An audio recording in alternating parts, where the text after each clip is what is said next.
소설 두껍전 갑니다. 두껍전. 오, 두껍전. 천상의 선관이 두꺼비의 모습으로 지상으로 쫓겨나 박판서의 셋째 딸과 혼인한다. 장인의 회갑이 돌아오자, 이 장인이 누구겠어요? 박판서가 되겠죠. 회갑이 돌아오자 동서들은 두꺼비를 빼고 사냥을 가려고 하지만 두꺼비도 장인을 졸라서 결국 사냥을 간다. 장인 회갑잔치에 두 동서와 두꺼비가 사냥을 갑니다. 짐을 지고 돌아오는 길에 두 동서를 만났다. 동서가 누군지는 알죠? 얘가 몇째 딸이에요? 셋째 딸이잖아. 그러니까 첫째 딸의 남편, 둘째 딸의 남편을 두 동서라고 합니다. 동서들이 두꺼비를 돌아보지도 아니하였으나 두꺼비를 보지도 않았어요. 하인 셋이 무겁게 지고 오는 장기 가투리를 보고 놀랐다. 하인들이 두꺼비 서방님이 잡은 것이라 하였다. 두 동서는 장기는 고사하고 쥐 한 마리도 잡지 못하였다. 두꺼비가 자네들은 얼마나 잡았는고 하면서 조롱하거늘 두 동서가 그제야 두꺼비에게 비는 듯이 자네는 사냥을 못하여도 관계없거니와 우리는 책망은 있을 것이니 꾸짖음이 있을 것이니 자네 사냥한 것을 우리에게 주면 어떻겠나? 라고 말하는 거죠. 여기까지 자를게요. 야, 사냥한 거 줘. 사냥한 거 줘. 이렇게 된 거죠. 라고 하였다. 두꺼비가 말하기를 내 동서에게 무엇을 아끼리요? 그러나 나는 본시 그런 것을 줄 때 그 사람의 등에 도장을 찍으니 동서들은 언짢게 생각하지 마오. 이렇게 된 거야. 알겠죠? 도장을 찍겠다는 거죠. 하였다. 그래도 두 사람이 사냥한 것을 욕심내니 두꺼비가 쾌히 허락하며 필랑에서 필묵을 꺼내어 벼루 뚜껑을 벗기고 먹을 묻혀서 등에다 도장을 찍고 종에게 분부하되 사냥한 짐승들을 다 주어라 라고 말하는 거죠. 등에다 도장 찍었죠? 등에다가 도장 찍고 나서 짐승들을 다 주는 것입니다. 이렇게 항상 끊어서 읽다가 멈추고 밑줄, 읽다가 멈추고 밑줄, 이거 꼭 해야 돼. 그러니까 과제할 때 내가 잘 안 돼 있어. 이게 독서는 되게 잘 돼 있는데 특히 소설에 인물 체크는 되어 있는데 줄거리 파악이 안 되어 있는 경우가 많으니까 읽다가 멈추고 밑줄, 읽다가 멈추고 밑줄 꼭 해주세요. 하인들이 두꺼비의 명대로 잡은 것을 다 주니 동서와 여러 하인이 기뻐하였다. 사냥한 짐을 지고 들어가니 집안 사람들과 장인과 장모가 칭찬하였다. 뒤늦게 두꺼비가 빈손으로 턱을 덜렁거리며 헐떡헐떡 들어오니 집안 사람들과 노복들이 이르기를 저런 것이 사냥을 어찌한단 말인가 하더라 라고 하죠. 사람들이 뭐 한 거야? 두꺼비를 무시하는 거겠죠? 밑줄 어디 할까? 집안 사람들과 노복들이 뭐라고 해요? 저런 것이 사냥을 어찌한단 말인가 조롱합니다. 놀립니다. 이렇게 다음. 그럭저럭 회감날에 이르러 마을에 사는 사람이면 상중한 남녀노소 없이 모였는지라 맞사이와 둘째 사이, 얘네 두 개가 이 두 사람을 본문에서 뭐라고 나와요? 두 동서라고 나오겠죠. 참석하여 사수병풍이며 빛나는 장막천으로 햇볕을 가리고 맑고 아름다운 색채를 띠는 듯한 춤과 노래, 앙금, 검은 거를 희롱하며 유유히 좌우로 펼치며 놀았다. 이러한 경사에 두꺼비 내용은 못 오게 하였으니 그래들이 두꺼비를 매우 미워하였기 때문이다 라고 했어요. 장인어른 환갑장치에 딸과 사위는 못 오게 한 거죠. 이렇게 경사는 기쁠 경자에 기쁠 경자 사는 일이니까 이렇게 기쁜 일에 이렇게 된 거죠. 이에 두꺼비가 어떻게 된가? 분하죠. 분합니다. 이에 두꺼비가 분하여 진언을 외워. 진언 나옴 샤만 나오고 저저저 외우는 거죠. 주문을 외워. 그 허물을 벗으니 원래는 천상이 뭐였죠? 선관이었죠. 허물을 벗으니 하늘에서 청 모시 한 필과 하인 13이 내려왔다. 살펴보니 층층다리 무지개 안장에 황금 등자를 걸었으며 하인들이 치장한 것을 보니 설렁설렁 번거지에 10십자끈을 넓게 달고 흑띠와 복근을 둘러매고 육모 방방이 등을 거꾸로 잡고 두꺼비에게 문안하였다. 두꺼비 또한 어느새 선간의 의복을 제대로 갖추었다. 이리하여 윗문으로 나오니 뉘라서 두꺼비인 줄 알리오 라고 했죠. 여기는 뭐야? 두꺼비가 변신한 거죠? 그거 합시다. 그럼 어디? 두꺼비 또한 어느새 선관의 의복을 갖추었다. 이렇게. 그런데 여기서 누가 두꺼비인지를 알겠는가? 예, 얘는 선생님이 왜 하이라이트를 했겠죠? 그렇죠. 여기가 서술자의 개입입니다. 서술자의 개입은 고전소설을 읽으면 의뢰 서술자의 개입이 나온다고 생각하세요. 그래서 서술자의 개입이 나오면 무조건 체크해야 된다고 생각해. 나중에 읽고 나서 다시 찾으려면 힘들어. 그러니까 고전소설하면 그냥 서술자의 개입 이거 꼭 찾으려고 노력해야 돼요. 두꺼비가 곧바로 잔치하는 집 사랑에 들어가 대감께 배우니 대감과 좌중이 모두 그 풍채를 보고 생긴 거 이렇게 겉모습을 보고 놀라 입을 다물지 못하였다.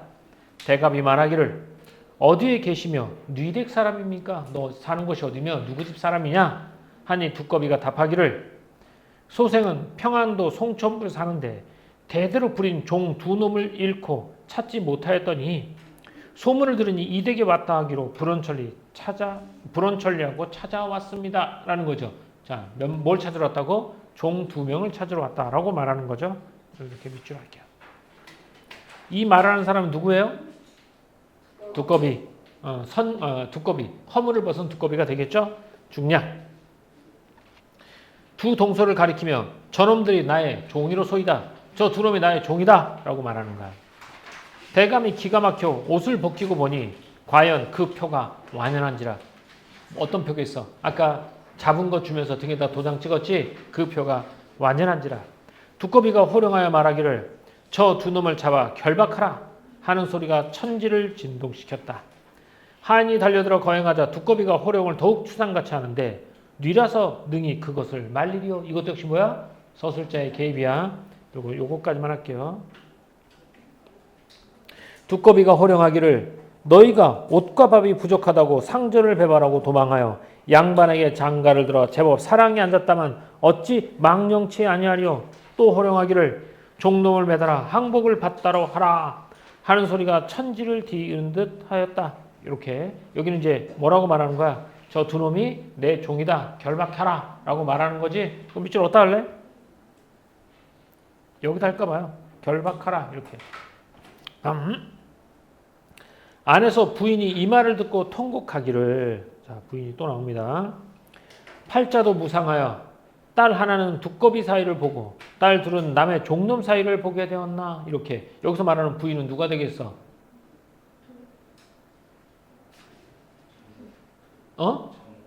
장모가 되겠죠. 좋습니다. 하였다. 잔치는 성대나 분위기는 초상난집 같더라. 여기 나와있죠. 이렇게 잔치집이 초상집이 됐어요. 다음.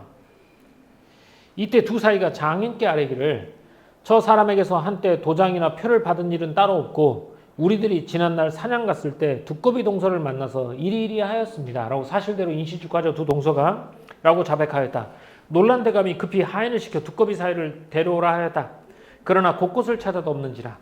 대감께서는 찾지 못함을 아뢰니 대감이 더욱 놀라서 하인을 모두 풀어 사방을 찾는데 두꺼비는 벌써 형체를 변형하고 있었으니 두꺼비를 어디 가서 찾으리요. 얘도 뭐? 서술자의 개입이야. 이거 하나 더 해볼게. 두꺼비를 어디 가서 찾으리요. 이렇게. 다음. 그때서야 두꺼비가 마음을 가라앉혀 대감께 절하며. 여기까지 해볼게. 여기까지는 이제 누굴 찾는 거야? 두꺼비를 찾는 거겠지? 요 밑줄은 어디 할까? 이렇게. 그제야 두꺼비가 마음을 가라앉히고 대감께 절하며 대감은 너무 근심 마십시오. 제가 두꺼비 사이로소이다. 하였다. 대감이 깜짝 놀라 반기기를 두꺼비 사이가 그대인가? 무슨 까닭으로 두꺼비 허물을 쓰고 사람을 그다지 속이느냐? 여기 나와있죠? 여기는 이제 정체를 밝히는 거죠. 내가 두꺼비 사이다. 너 왜 그렇게 정체를 밝혔냐? 밝혔냐? 물어보죠. 속였냐? 두꺼비가 장인에게 말하기를 소생은 본디 두꺼비의 모양이 아니라 천상에서 비를 내려주는 선간이었더니 인간의 비를 잘못 내린 죄로 옥황상제께서 허물을 씌워 인간에 내쳐서 어부 노인에게 수양자가 되도록 하였습니다.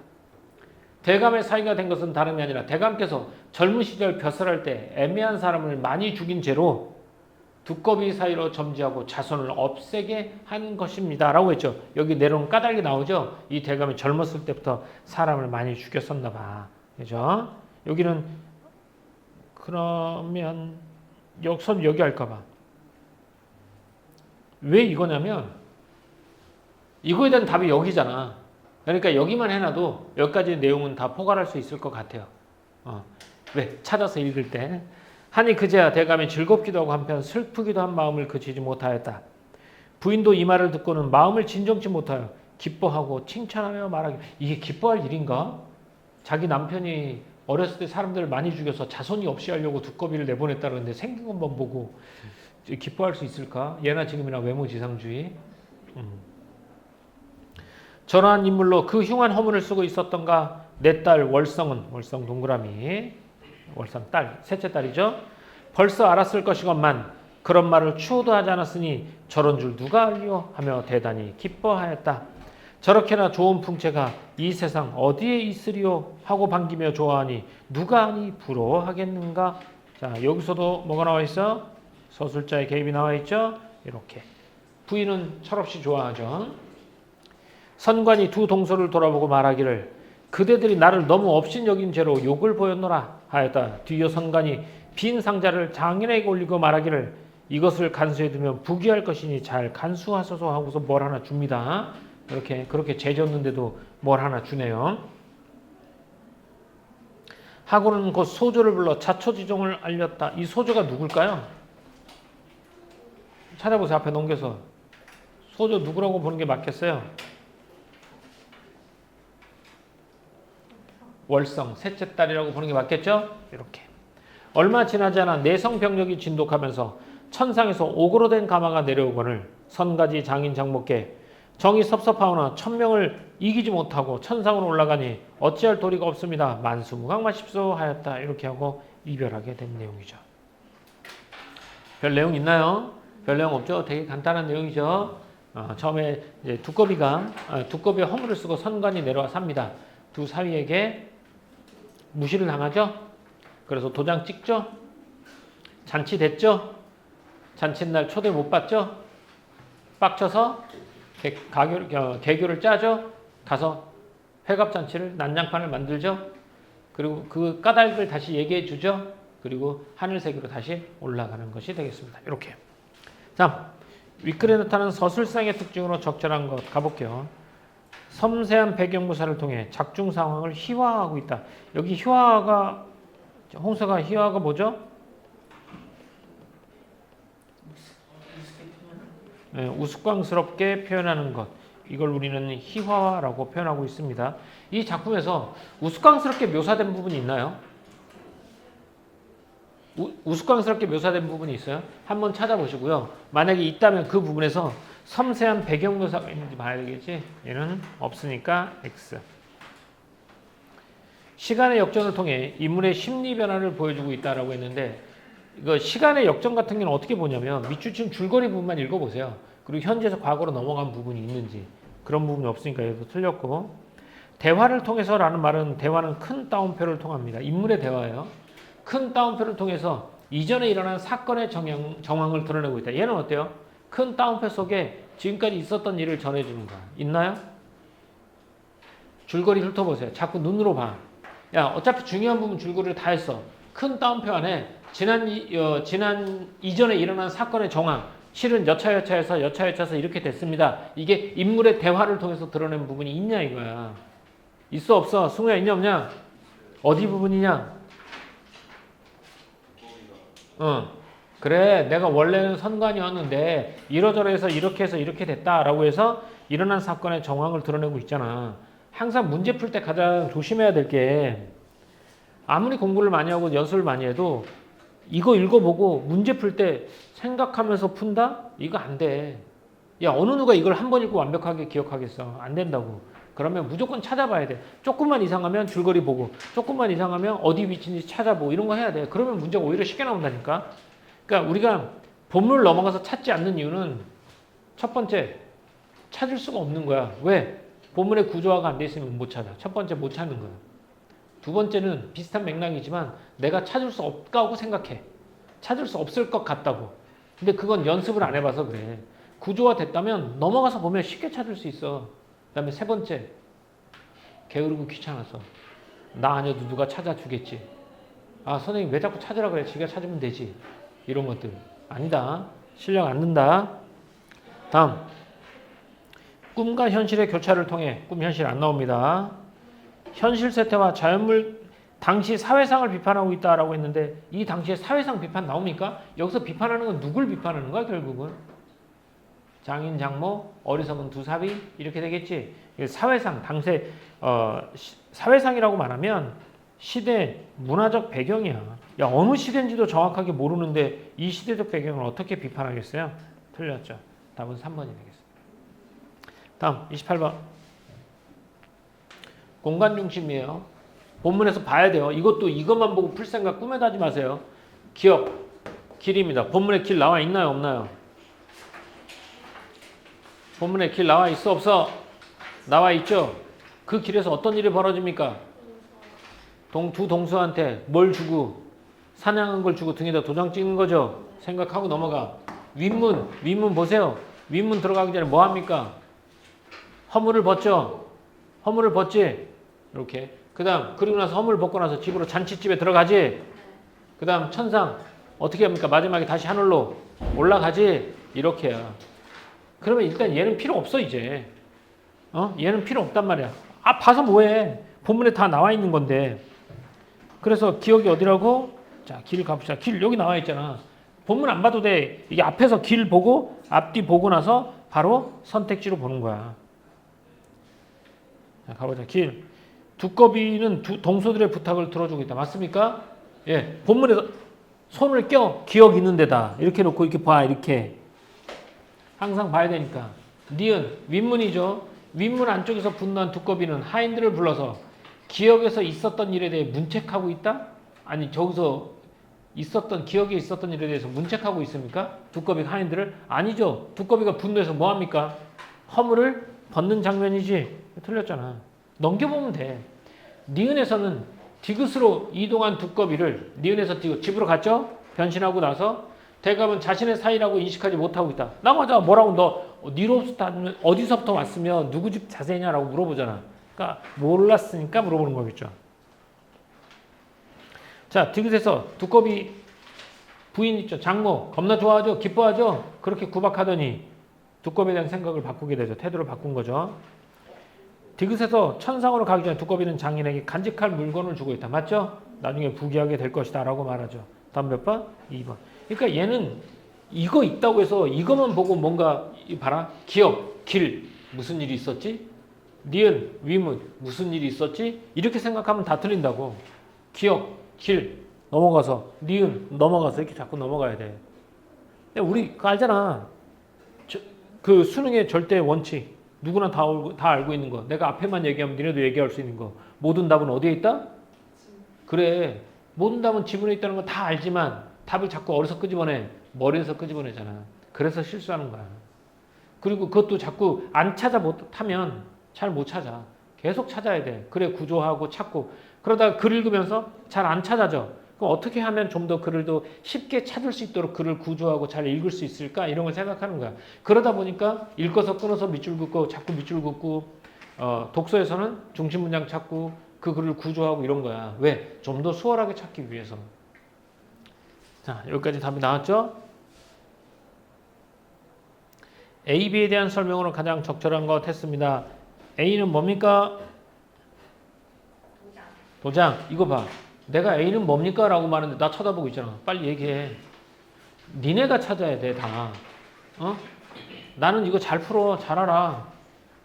자, A 도장. B는 뭡니까? 뭐라고? 가마. 하늘에서 내려오는 옥으로 된 가마가 되겠죠? 자, 그럼 A 도장 봐야 되겠죠? 도장은 왜 찍었어요? 나중에 니네가 뭐 하려고 내 종이다라고 거짓을 말하기 위해서 찍은 거지? 오케이. 자, B는 가마. 천상으로 올라가는 거죠. A 인물의 칭찬을 받기 위한 수단입니까? 도장이? 아니죠. 계획한 일을 실현하기 위한 수단이야. 요거 좀 맞을 것 같죠? 얘 두 사위를 욕보이기 위해서는 이게 필요했죠. 자, 더. 과거에 부귀했던 처지를 드러낸 수단? 아니고요. 위기 상황을 알리는 수단? 아니고요. 상대방에 대한 경계심을 나타내는 수단? 아니죠. 다 몇 번입니까? 예. B는 명령을 이용하는 데 쓰이는 수단이라고 했죠. 앞에 찾아가 보세요. 누구의 명령입니까? 어? 누구의 명령이야? 하늘의 명령. 찾아볼까? 정확하게 구체적으로 뭐라고 나왔는지. 자, 1000명을 이기지 못하고 하늘의 명령이죠? 이렇게 해서 풀었습니다. 답은 2번이 되겠죠. 이렇게. 다음 30번. 보기를 참고하여 윗글을 감상하는 대로 적절하지 않은 것 했습니다. 선생님이랑 같이 할 때는 웬만하면 보기 박스는 나중에 읽어. 하지만 너네가 읽을 때는 먼저 읽어도 돼. 이 작품은 천상에서 쫓겨난 인물이 지상의 삶을 살아간다는 내용의 적각 모티프와 라고 했어. 적각 모티프. 모티프라는 얘기는 한마디로 말해서 자주 쓰는 게 이런 거야. 담, 이야기 이런 뜻이야. 이야기. 여기서 그러니까 하늘에 있는 선관이나 선녀가 천상의 인물이 천상에서 죄를 지어서 인간 세상으로 내려온다. 이게 적각 이야기야. 그런 이야기가 여기 담겨 있죠. 또 사위가 처가에서 인정받지 못한다는 내용의 사위박대담. 사위박대담인데 담자도 이야기 담자란 말이야. 같아, 똑같아. 이거 적각 모티프, 사위박대 모티프 해도 똑같단 말이야. 그러니까 여기도 적강담, 사위박대담 똑같아. 그런 이야기가 여기 담겨 있어요. 초월적인 존재에게 볼품없는 외양을 부여받은 주인공은 지상에서 가족들에게 당하는 등의 박대를 당하며 속죄의 과정을 거친다라고 했죠. 여기서 속죄는 어떤 죄를 어디에서 얻은 죄야? 예, 천상에서 비를 잘못 뿌린 죄죠. 천상에서 얻은 죄를 속죄의 과정을 거칩니다. 이 과정에서 정체를 숨긴 채 뛰어난 능력을 발휘하는 주인공은 정체를 밝힌 후 가족들의 인정을 받고 다시 천상으로 돌아가게 된다. 이렇게 됐죠. 항상 이렇게 슬래시로 나눠주라고 했지. 자, 가보자. 두꺼비가 진원을 외워 하늘에서 하인이 내려오는 장면에서 나오죠. 그 장면 어딘지 알지? 머릿속에 선명하면 안 넘어가도 되지만 웬만하면 한번 가보는 게 좋아. 숨기고 있던 주인공의 정체를 확인할 수 있다. 맞습니까? 주인공의 정체가 뭔데요? 하늘의 선관입니다. 맞네요.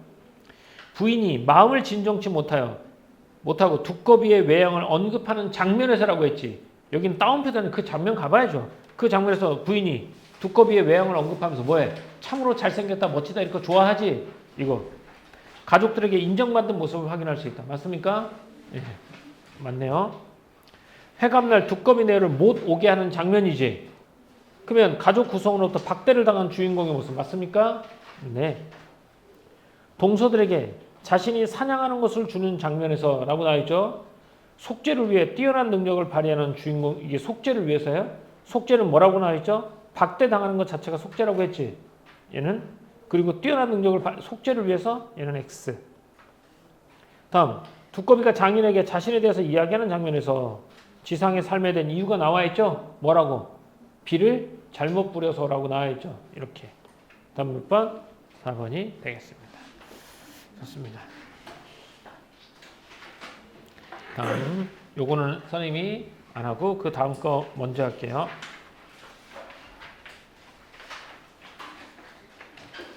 자, 4강.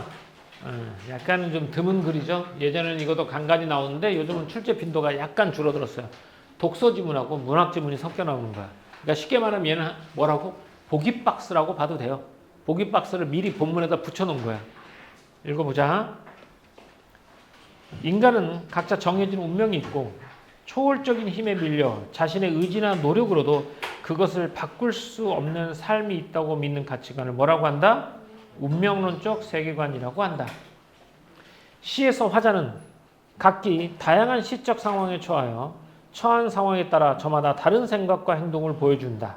이는 개인의 고유한 삶의 가치관과 관련이 있는데 그 중에서 특히 화자가 운명론적 세계관에 따라 자신의 생각을 내면화하고 그에 따라 행동하는 모습을 좀 보이는 작품을 종종 발견할 수 있다.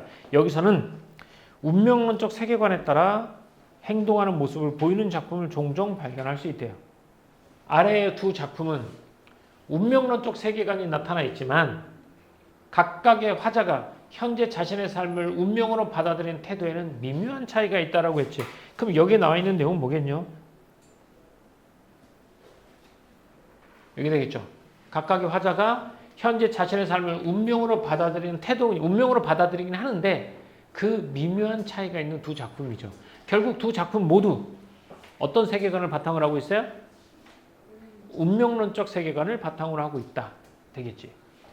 자, 첫 번째 작품 백석의 뭡니까? 흰 바람벽이 있어. 익숙하죠? 예, 최근에 한 것 같은데?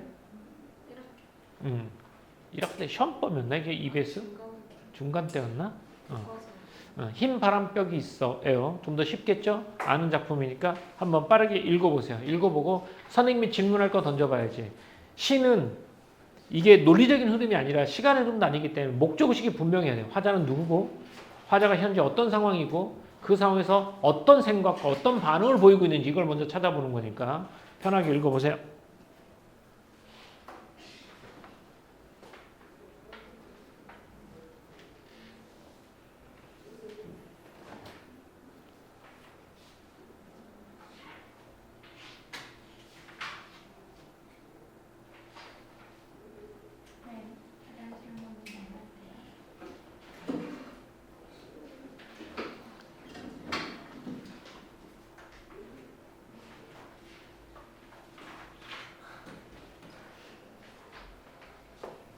자, 가볼까요? 시 해석할 때 선생님 제일 먼저 물어보는 게 뭐죠? 일단 화자를 물어보죠. 일단 제목이 뭐지? 흰 바람벽이 있어요. 흰 바람벽은 그냥 흙에다가 그냥 무풍지 발라놓은 거야. 흰 바람벽. 흰 벽이야. 자, 화자는 누구죠? 나. 이 작품에 화자는 나 있나요? 없나요? 있어요. 내 가지가지 할 때 내 있고 밑에 내 가난한도 있어요. 자, 화자. 이 주인공이 화자인 것 같죠? 화자는 배시입니다. 이 화자 현재 상황 긍정적이에요? 부정적이에요? 부정적이죠. 알 수 있는 거 어디 있습니까? 쓸쓸한 것만이 오고 간다라고 했는데 얘는 좀 쓸쓸하다는 건 상황이라기보다는 그 상황에서 느끼는 감정인 것 같아요. 그래서 여기서는 쓸쓸한 것만이라고 해볼게요. 어떤 상황에서 쓸쓸함을 느끼냐면 일단 시간적 배경은 저녁이고요. 좁다란 방에 흰 바람벽입니다. 방이 작아요. 그리고 흰 바람벽이죠. 또 안 들려. 좀 더 크게. 그렇죠. 그러니까 전등도 15척 전등이 지치운 불빛을 내어 던지고 있는 상황이죠. 공간적 배경과 시간적 배경이 나오죠. 또 어디? 떼글은 그래요. 낡은 샤츠가 어두운 그림자를 씌워요. 그러니까 화자의 처지가 가난하다는 것을 알 수 있겠죠. 자, 이런 상황에서 그럼 화자가 느끼는 정서, 반응은 뭡니까? 아까 쓸쓸함을 느끼고 있고 또 가지가지 외로운 생각에 헤매인다라고 했으니까 외로움을 느끼고 있죠. 그 다음 누구를 생각합니까? 어머니를 생각하죠. 늙은 어머니 동그라미 쳐놓고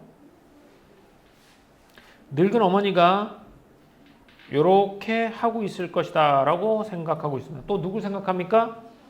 사랑하는 사람을 생각하고 있죠. 이 사랑하는 사람 누구예요? 친구의 와이프죠? 친구의 부인입니다. 자신의 첫사랑이 친구랑 결혼했거든. 그래서 여기 나와 있잖아. 내 어여쁜 사람이 어느 먼데 조용한 개포가에서 나지막한 집에서 그의 지압에 그의 남편과 마주 앉아 대국국을 끓여놓고 저녁을 먹는다. 이거 나와 있죠. 그러니까 사랑했던 사람이 그의 남편과 아이와 함께 저녁 먹는 풍경을 떠올리게 됩니다. 그 다음 또 무슨 생각합니까? 나는 원래 어떻게 태어났다? 가난하고 외롭고 높고 쓸쓸하니 살아가도록 태어났다. 이게 무슨 론적 세계관?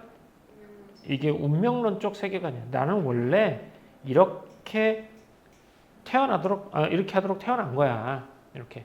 그 다음 근데 나는 이렇게 태어나면 너무 불쌍하잖아. 나만 이렇게 태어나면. 그래서 이렇게 말합니다. 하늘이 세상을 내일 적에 그가 가장 귀하게 생각하고 사랑하는 것들은 모두 가난하고 외롭고 높고 쓸쓸하도록 태어났다라는 거지. 그럼 내가 이렇게 외롭고 쓸쓸하고 이런 이유는 하늘이 나를 더 많이 사랑했기 때문이다 라고 말하죠. 스스로를 어떻게 위로하는 겁니다. 이게 백석의 후반기 작품의 가장 큰 특징이죠. 누구처럼? 프랑시스 잼과 도요몬과 라이넬 마리아 릴케처럼 이렇게. 됐죠? 이 시는 이렇게 됩니다. 화자는 가난하고 외롭고 이런 처지에서 외로움과 쓸쓸함을 느끼며 또 가족에 대한 그리움, 사랑했던 옛사람에 대한 추억, 그 다음에 자신의 이런 슬픔을 운명으로 받아들이고 체념하는 것. 그리고 이건 하늘이 날 더 많이 사랑했기 때문이다라고 스스로를 위안하는 작품이 되겠습니다. 됐죠? 오케이. 좋습니다. 그러면 문제도 한번 바로 가와 관련된 문제 한번 풀어봅시다. 리듬감을 조성하고 있다. 리듬감이 없는 시는 없죠. 시니까. 앞에 수미상관 있습니까? 없어요. X. 특정 공간을 대비하여 역동적인 분위기를 형성하고 있다. 역동적이라는 건 힘차게 움직이는 거죠. 이 작품 자체에서 힘차게 움직이는 장면은 없습니다. 실은. 근데 앞에 특정 공간의 대비를 보자. 대비라는 게 나왔으면 기준점을 찾아야 되죠. 화자가 현재 지금 있는 공간이겠죠. 그럼 어떤 흰 바람벽에 있는 좁다란 방이겠네. 그 방은 긍정적인 곳이야, 부정적인 곳이야? 부정적인 곳인 것 같아요. 이런 공간과 대비되는 또 다른 장소가 나옵니까? 또 다른 장소가 굳이 아주 내가 사랑했던 사람이 가족과 다정하게 살고 있는 모습? 선생님 이건 괜찮다고 봐요. 왜냐면 나는 외롭고 쓸쓸하잖아. 근데 내 사랑하는 사람은 어떻게 가족과 화목하게 대국국 끓여 먹고 있죠. 이 정도면 대비가 된다고 봐도 돼요. 근데 대신 뒤에 역동적인 분위기가 아니죠? X. 화자의 의지 안 나옵니다. X. 시적 상황을 부각하고 있다. 유사한 문장 구조의 반복을 통해. 자, 여기서 개념이 나왔네요. 유사한 문장 구조 나옵니까? 유사한 통사 구조 똑같지 않아도 돼요. 3분의 2만 똑같으면 돼요. 구조가 그것도 내용이 아니라 구조가 있습니까? 예, 어디 있어요? 어디? 내 가난한 늙은 어머니가 있다. 또 내 사랑하는 사람이 있다. 이거죠. 그래서 여기랑 문장 구조가 내 가난한 사랑하는 가난한 늙은 사랑하는 그 다음에 가난한 늙은 사랑하는 어여쁜 어머니가 사람이 이렇게 있죠? 이렇게 유사한 통사 구조의 반복입니다. 맞습니다. 다음 사물의 정적인 모습을 나타내고 있다. 촉각적 심상을 활용하여. 둘 중에 하나 찾으면 되겠죠. 일단 정적인 모습은 좀 찾기 힘들 것 같으니까 뭘 찾으면 되겠어? 촉각적 심상이 나오죠. 여기서 촉각적 심상은 어디 나오죠? 차가운 물에 그 어머니가 그거지. 거기 부분에 정적인 모습입니까? 빨래하는 거고 무며 배추면 씻는 것이니까 정적인 모습은 아니겠죠? 그래서 얘도 X. 가만 봐도 답이 나오네요. 답 몇 번? 4번입니다. 그리고 이렇게 답이 나왔을 때는 나를 빠르게 유사한 문장 구조 정도는 찾을 수 있잖아요. 내용은 모르더라도. 그렇죠? 이렇게. 다음.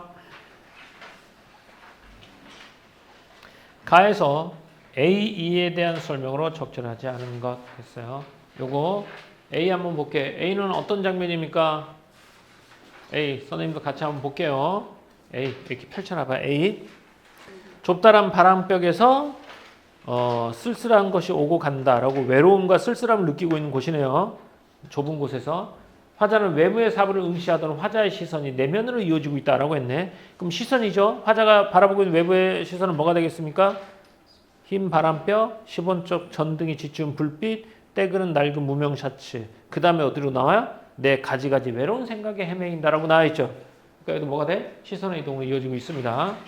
다음 B와 C에서는 A의 흰 바람벽에 보이는 상황이 이어지면서 떠오르는 생각들이 제시되어 있다라고 했죠. A에서 흰 바람벽에 첫 번째 뭐가 떠오릅니까? 늙으신 어머니. 그 다음에 내 사랑하는 사람.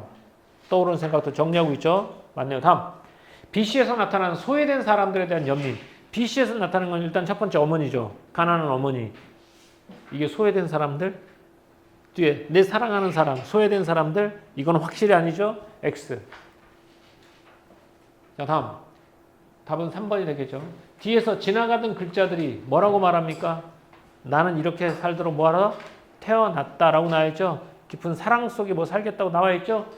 긍정의 정서가 2에서는 강화되고 있죠. 왜? 하늘이 더 귀해야 하고 아끼는 것을. 답은 맞고 2에서는 뒤에서 나타나는 애상적 점서가 침잠하지 않으려는 슬픔에 잠기지 않으려는 얘기죠. 근데 뒤에 마지막에 나오는 뭐라고 끝나? 뒤에 마지막 구절 읽어줘봐요. 뭐라고 끝납니까? 뒤에 마지막 구절.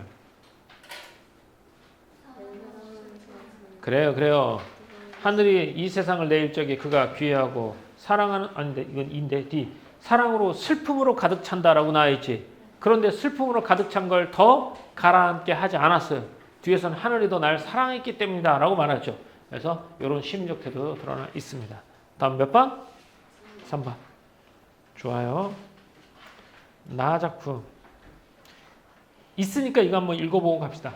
나. 탄군가라고 나와 있는데 탄군가는 한탄하다라는 뜻입니다. 궁은 가난. 그러니까 탄군가는 가난을 한탄하는 노래. 이렇게 해석할 수 있겠죠. 경제적으로 몰락한 사대부가 자신이 처한 궁핍한 현실에 대해 한탄하는 가사에 대해서 한탄의 탄, 궁핍의 궁해서 탄군가입니다. 이 작품에는 가난으로 인해 사대부로서의 도리를 지키지 못하는 형편과 극심한 궁핍으로 인해 사대부임에도 불구하고 종에 대한 권위를 세울 수 없는 상황이 드러나 있다. 두 가지 상황이 드러나 있네요. 사대부로서의 도리를 지키지 못하는 형편, 그리고 종에 대한 권위를 내세울 수 없는 상황이 드러나 있다. 이와 함께 경제적 무능력으로 인해 가난에서 벗어나지 못하고 이를 수용할 수밖에 없는 처지 등이 잘 나타난다라고 했어. 가난을 벗어나지 못하고 수용한데 얘도 무슨 논적 세계관? 얘도 무슨 논적 세계관? 운명론적 세계관이 될 수 있겠죠. 자, 탄군가 해석 한번 해보도록 합시다.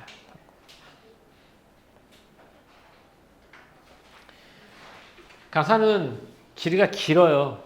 그래서 이걸 적당히 끊어 읽지 않으면 힘들 수 있어. 그래서 끊어 읽는 연습을 한다고 했는데 선생님이 끊어 읽을 때는 어디에서 원래는 마침표 찍힌 데서 끊어 읽어야 된다고 했지. 근데 고전 시간에는 마침표가 없는 작품이 거의예요. 원래 없어. 근데 찍어주는 경우가 별로 없어. 내 목소리는 왜 갈라지는 거야? 없어. 그래서 우리가 정교로면서 끊어지는 연습도 한번 해본다고 했죠. 가볼게. 하늘이 만드시길 일정 고루하련만한 일정 세상 것들을 다 골고루 하게 마련이지만 어찌된 인생이 이 태도로 괴로운 거 슬래시 음영어미거든요. 괴로운 거 이렇게. 야, 하늘이 원래 세상 일정하게 만들어야 하는데 하늘이 원래 일정하게 만들어야 되는데 나는 왜 이렇게 괴로워? 나만 왜 이렇게 괴로워? 라고 말하는 거죠. 다음 삼순구식을 얻거나 못 얻거나. 삼순구식 이 수는 열흘을 세는 단위예요. 그래서 옛날에는 우리가 양력을 썼어? 음력을 썼어? 음력. 음력은 한 달에 며칠? 음력 한 달 며칠? 30. 딱 30이에요. 그래서 매월 1월 1일 날 달이 떠. 매월 15일 날 달이 이렇게 돼.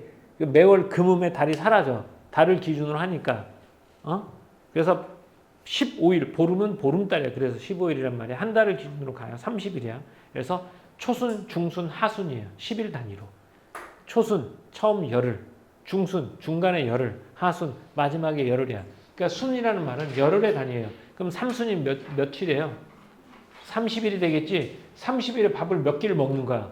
9끼를 밥 먹는 거야. 그래서 삼순구식은 이건 가난이죠. 가난. 삼신구식을 그러니까 한 달에 9번의 끼니를 얻거나 못 얻거나 또 10년에 갓을 한 번 쓰거나 못 쓰거나 배술도 안 하죠. 암표 누공인들 나같이 비었으며 원원 갓난인들 나같이 심했을까? 여기까지 또 끊어줄게요. 이런 건 누군지 몰라요.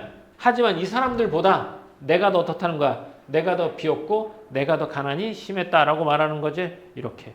고사를 인용한 건 이 고사 자체가 중요한 게 아니라 이 고사를 통해서 나타나고 싶은 건 뭐야? 나 그만큼 비어있고 여기 가난 나 그만큼 가난해 이런 뜻이겠죠. 내가 더 가난해. 됐습니까?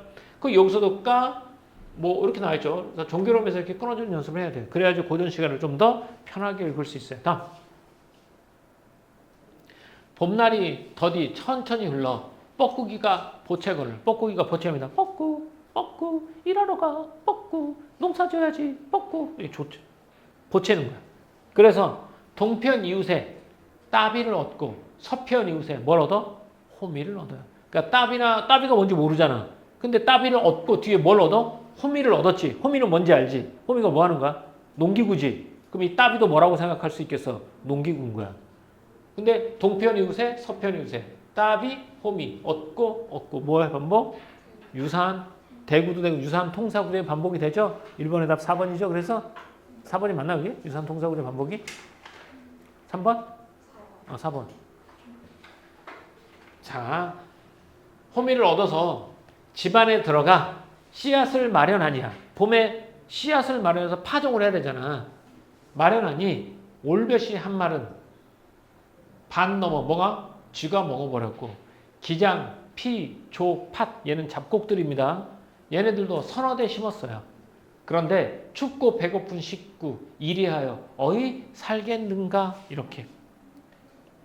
그래서 집안에 있는 거 가지고 좀 파종을 했는데 파종한 양이 너무 적어요. 너무 적어서 먹고 살기 힘들다라는 뜻이야. 다음 이봐 아이들아 아무려나 힘써 일하라. 여기서 끊어야 되는데 한 줄 가지고 끊기 좀 그렇죠. 뒤에 가볼게요. 이봐 아이들아 아무려나 힘써 일해라. 죽순물 죽을 써요. 죽을 끓여서 죽을 써서 물은 누가 먹고? 상전. 죽을 써서 위에 국물 있지. 국물은 상전이 먹고 건더기는 건져서 누굴 주는 거야? 종을 주는 거야. 좋은 걸 누구한테 줘? 종한테 주는 거지. 그렇게 했는데도 눈 위에 바늘을 젓고 눈 위에 바늘을 젓고 코로 휘파람을 분다. 이렇게 되는 거야. 중이. 아까 종한테 무시당하고 있는 거죠? 휘파람을 분다. 여기까지 또 이렇게. 그래서 이제 파종을 했잖아. 파종한 결과물이 어떠냐? 올벼는 한 발 뜯고 조팥은 다 묵혔어요. 수거를 못했습니다. 수확을 못했어요. 그랬더니 쌀잎이 바랑이는 나기도 싫지 않던가 라고 했으니까 쌀잎이 바랑이는 풀, 잡초는 나기도 싫지 않던가. 수확을 제대로 못했죠. 그래서 나랏빛과 이자는 무엇으로 장만하며 싫지 않던가 해서 끊어야 되겠네. 나랏빛과 이자는 무엇으로 장만하며 부역과 세금은 어찌하여 차려낼꼬. 이리저리 생각해도 견딜 가능성이 전혀 없다. 장초의 무지를 부러워하나 어찌하리라고 했죠. 내가 장초의 무지는 뭔지 모르잖아. 여기까지 보자면. 그러면 나랑 상황이 반대되는 애야? 비슷한 애야? 내가 부러워하는 대상이지. 걱정 없는 거야. 장초의 무지. 그러니까 걱정 없이 잘 자라는 풀이야. 풀. 그렇게 생각해. 그런 것들을 어찌 부러워하겠는가 라고 하죠. 부러워하나 어찌하겠는가 이렇게. 나의 처지가 달라질 기미가 보이지 않는다는 얘기가 되겠죠. 다음. 세시절기, 우리 세시풍속이라고 나오죠. 세시풍속, 청명, 한식 이런 절기들. 명절 제사는 무엇으로 해올리며 정월, 대보름, 추석, 설 제사는 무엇으로 해올리며 왜? 가난하니까 할 게 없잖아. 무엇으로 해올리며 친척들과 손님들은 어이하여 어떻게 접대하겠는가. 이 모습 지니고 있어서 어려운 일이 많기도 많다. 이렇게 가난해서 어려운 일이 많기도 많다. 다음 이 원수 궁귀 아까 궁핍하다 가난할 궁자도 귀는 귀신이야. 이 원수 같은 가난 귀신을 어이하야 여이려뇨라고 했어. 여이다라는 말은 무슨 뜻입니까? 여의다 또는 뭐 여해다 이런 비슷한 발음이면 됩니다. 무슨 뜻? 이별하다라는 뜻. 이별하다입니다. 그러니까 중세에서는 고전국어, 중세국어에서는 여의다 그러면 이별하다는 뜻이고요. 여기서 이별하다에 의해서 좀 더 확장돼서 부모님이 돌아가셨다라는 그때도 여의다라는 말을 쓰고 또 아들과 딸이 결혼을 할 때도 여의다라는 말을 씁니다. 그 출발은 이별하다는 뜻이에요. 자, 그래서 이 원수 같은 가난한 귀신을 어떻게 하면 이별하겠는가? 그래서 이별하려고 술에다가 음식을 갖추고 이름을 불러서 전송 보내는 거야. 보내며 좋은 날 좋은 때 사방으로 가라고 하니 가난한테 야 사방으로 좋은 날 가라고 하니 추추분분하여 화를 내어 이르는 말이 라는 얘기죠. 따지는 듯하고 분한 듯하면서 나한테 이르는 말이 뭐라고 하냐 이렇게 말합니다. 이 따옴표 여기서부터 누구의 말입니까? 가난 귀신의 말입니다. 내가 야 가난 이 원수 같은 가난 귀신 가 음식 차려두고 딴 데로 가라 제발 이렇게 한 거야. 그랬더니 그 가난 귀신이 나한테 따집니다. 죽거나 살거나 여일 줄이 없었거늘 이별할 줄이 없었거늘 너랑 내랑 가난이 말하는 거야. 야 너랑 나랑 죽거나 살거나 이별할 줄이 없었는데 어디가 누구 말 듣고 와서 가라고 말하냐. 타이르는 듯 꾸짖는 듯 온 가지로 협박하거늘 이렇게 이르는요. 여기까지가 되겠죠. 이게 가난 귀신의 말입니다. 타이르는 듯 꾸지르는 듯 온 가지로 협박하거늘 돌이켜 생각하니 네 말이 다 옳도다. 여기서 너가 누구야? 그렇지. 가난 귀신이겠죠. 너라고 했으니까 무슨 법? 의인법이 되겠네. 옳도다. 있잖아요.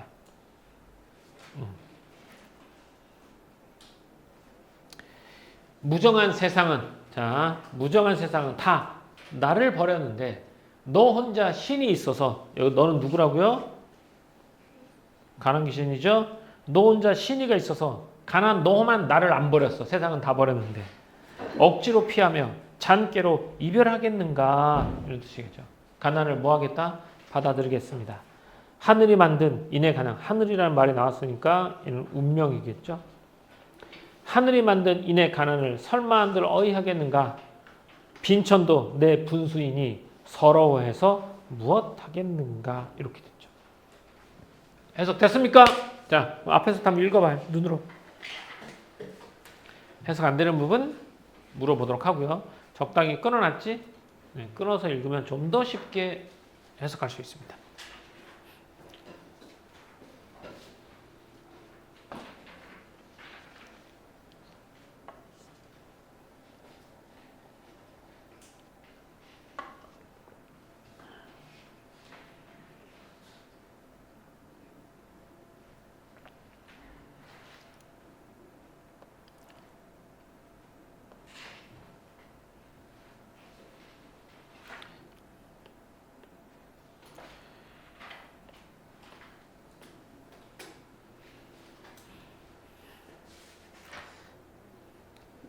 자, 요거 봐요. 이 문제 갑시다.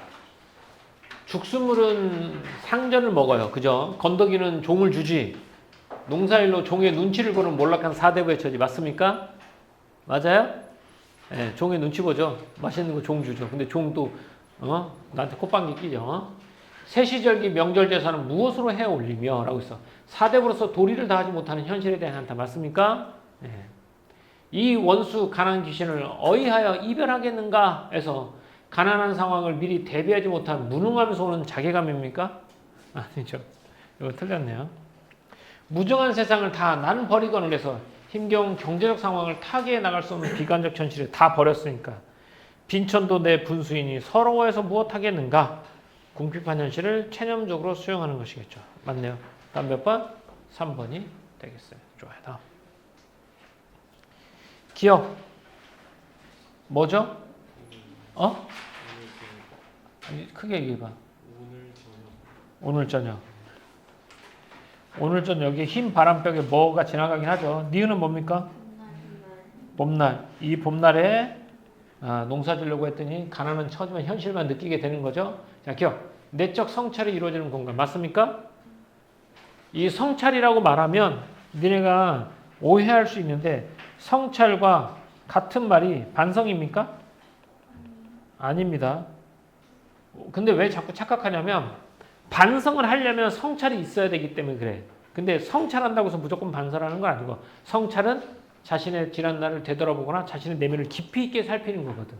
자, 깊이 있게 살피는 거 맞습니까? 네, 맞아요. 다음 화자가 과거의 고통을 상기하는 것. 지난날의 고통을 생각 떠올립니까? 찾아봐. 야, 그러니까 이게 문제야. 여기서 봐라. 과거의 고통을 상기합니까? 그러면 쳐다보지도 않고 아니 이러잖아. 찾아가봐. 지난날의 고통이 있나?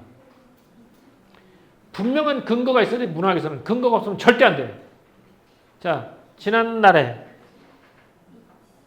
과거의 고통 어디 있습니까?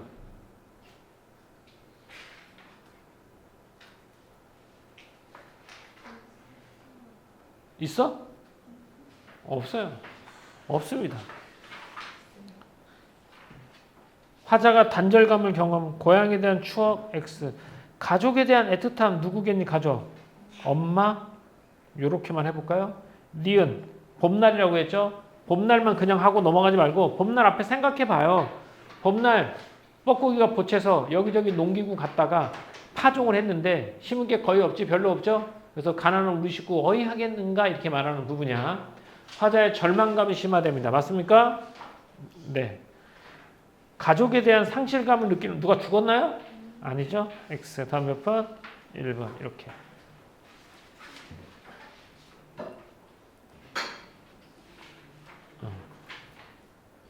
A의 관점에서라고 했죠? A의 관점. 수연아, A 읽어주라. A. 운명론적 세계관이죠? 근데 그 뒤로 읽어보면 뭐라고 나와요? 두 작품에서는 둘 다 운명론적 세계관은 보이긴 하지만 미묘한 차이가 있다라고 말하지.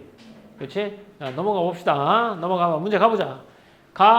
나의 화자는 모두 운명을 결정짓는 초월적 존재가 있다고 전제하고 있다. 맞습니까?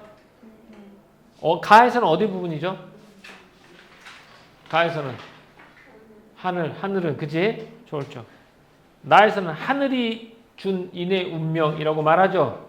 그죠? 이렇게. 가의 화자는 나의 화자와 달리 외로움도 자신이 받아들이는 운명의 대상으로 여기고 있다. 맞습니까? 외로움도 받아들이죠. 그죠? 맞네요. 가는 이상과 현실과 괴리감이 운명을 인식하는 계기가 되고 있다라고 했어요. 이상과 현실의 괴리감이라고 한다면 현실은 뭐지? 내가 지금 당면한 현실이죠. 긍정적이야, 부정적이야? 부정적이죠. 그러면 이상은 내가 꿈꾸는 세상이죠. 여기서 이 작품에서 화자가 꿈꾸는 세상의 모습이 있어요? 없어요. 그래서 얘도 이상과 현실의 괴리는 아닙니다.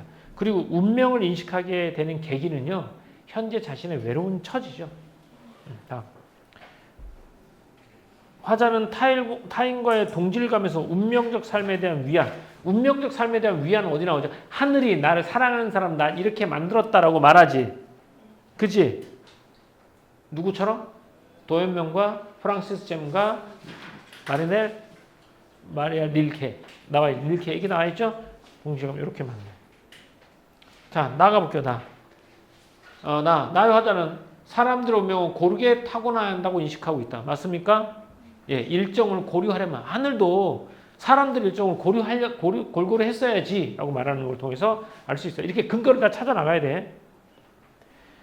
과거와 현재의 괴리감에 화자가 현실을 운명하는 계기다. 자, 과거와 현재 괴리감이라고 했죠. 현재 가난하죠? 과거에 부자였나요? 아니죠. 어려서부터 함께 했다고 나오잖아요. 가난 귀신과. 그래서 여기에 틀렸죠. 다음 몇 번? 4번. 타인과 비교해서 절망감을 느끼고 있습니다. 타인과 누구랑 비교합니까?